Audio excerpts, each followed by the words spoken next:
নারায়ণগঞ্জের রূপগঞ্জে ঢাকা সিলেট মহাসড়কের মৌকুলি এলাকায় যাত্রীবাহী মেঘলা পরিবহনের ধাক্কায় সিএনজি চালক আক্তার হোসেন নামের একজন চালক নিহত হয়েছে। এ সময় গুরুতর আহত হয়েছেন সিএনজির আরও 2 যাত্রী। আজ শনিবার সকালে উপজেলার তারাবো পৌরসভার রূপসী মৌকুলি এলাকায় এই দুর্ঘটনা ঘটে।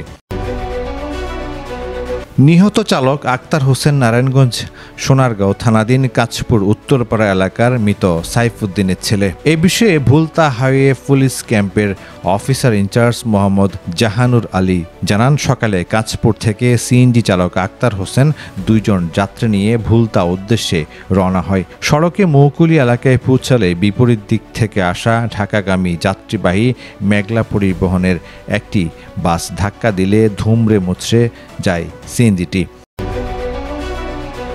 এ সময় গুরুতর আহত হন চালক আক্তার হোসেন, যাত্রী মাসুদুল আলম ও তার স্ত্রী মৌসুমী আক্তার। পরে আশেপাশের লোকজন তাদের উদ্ধার করে ইউএস বাংলার মেডিকেল কলেজ হাসপাতালে নিয়ে গেলে সেখানে কর্তব্যরত চিকিৎসক চালক আক্তার হোসেনকে মৃত ঘোষণা করে।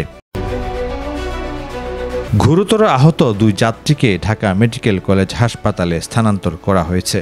সড়ক দুর্ঘটনায় নিহতের পরিবারের আবেদনের প্রেক্ষিতে বিনা ময়নাতদন্তে নিহতের মরদেহ পরিবারের কাছে হস্তান্তর করা হয়েছে।